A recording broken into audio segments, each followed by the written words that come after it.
Welcome to the Say Hola Wealth Podcast, where financial freedom isn't just a dream, it is your new reality. On this show, you will learn how to invest your first 100K, build your cash libre life, and break free from money cycles holding you back.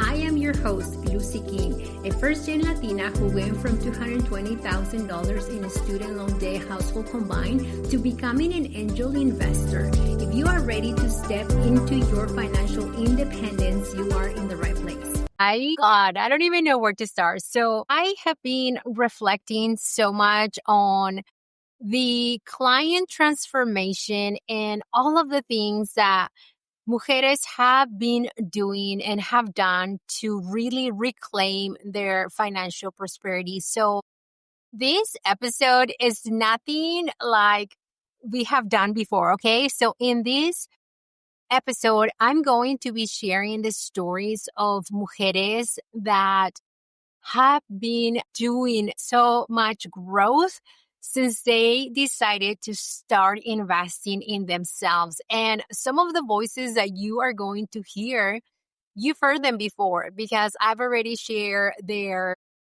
transformation, but I decided to bring them back to you because these are the clients that also decided to come back to work with me at a different level.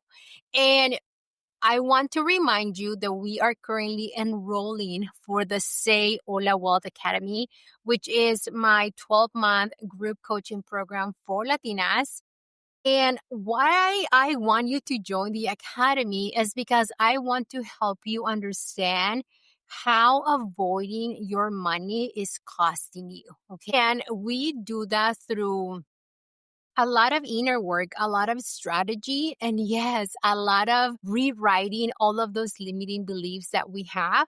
So if you have been looking for the community to help you achieve your financial goals once and for all, I want you to apply to be part of the Say Hola Wealth Academy, and you are going to get your investment back tax. I am committed to help you not just get your money back, but truly create the transformation that you will see from the members that I'm sharing with you on this podcast. And some of these people also work with me privately, by the way, but I want you to hear how they were feeling and how they felt after working with me. So, ¿estás lista? Let's listen. What inspired me to join the academy in some simple terms was change. I've had like this desire to like feel safe with my money and actually understand it and acknowledge it and actually feel secure with it.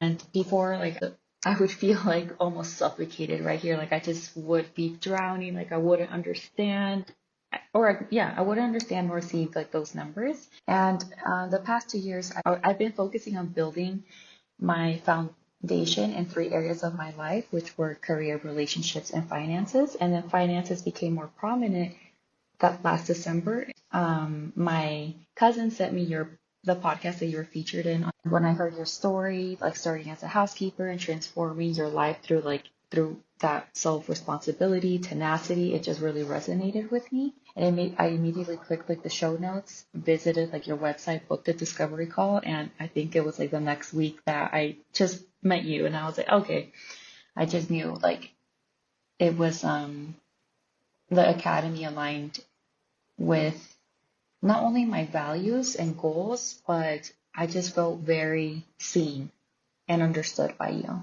I had a very like scarcity fear-based mentality when it came to money. I was really good about saving my money, but when it came to investing or really allowing myself to be in an abundance and allow my money to grow, that's where the fear really set in, because I had this limiting belief that I wasn't good with money, and there was a lot of mistrust in a lot of the investment and also financial institutions growing up with seeing my family.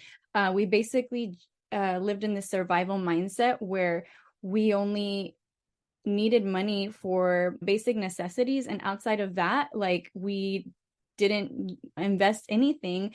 And there was a lot of fear-based mentality when it came to investing. Manageable tasks. And like just right now before this phone call, I was transferring my money to my investments, like my 10% of my sales, like just little systems that are just in place. And I feel more ownership with my money. I feel like before I deprived myself and had this negative mindset as to this money is not mine. I work hard for it. But was I using it correctly and really being able to say that I don't need to always work hard.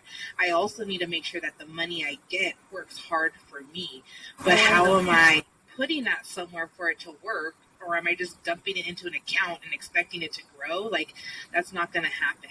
So I feel much more comfortable, and I've actually spent less. Like, you've given. I think I was just existing.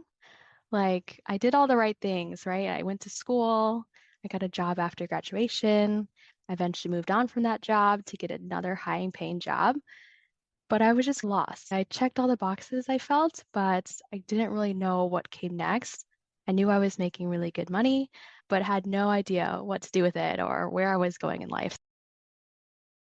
I remember that day, I'm like getting emotional again, but we were looking at a dashboard that calculated like all my accounts, how they would grow, like net worth, all of that. And yeah, I think there was a moment where I was like, oh my gosh, I am wealthy, like already. Like that's crazy. And I have never thought that way about myself before. I always acted in this scarcity mindset, but seeing that all the work I had done is going to carry me for the rest of my life, and I'm good. So everything else is just bonus. Like that was a huge change. And it is definitely easier to spend money. The clarity that you were able to give me was like, wow, like this is amazing.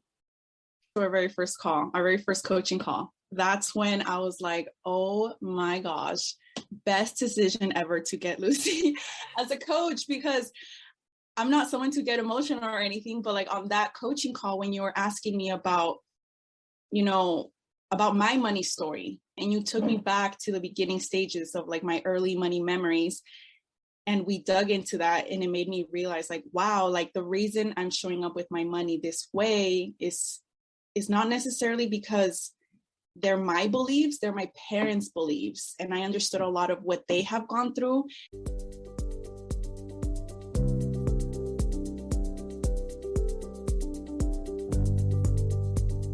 On the Say Hola Wealth Podcast and its associated entities, all content provided is for general informational purposes only. This information is not intended as legal, accounting, tax, or other professional advice. Listeners are encouraged to seek guidance from qualified professionals such as accountants, financial planners, or attorneys before making decisions based on the content shared. We assume no responsibility for errors, omissions, or misinterpretation in the podcast of its associated materials. Additionally, we disclaim all liabilities from any defamatory, offensive, or inappropriate content shared by guests or contributors. By accessing this podcast and its related content, you acknowledge the terms of this disclaimer.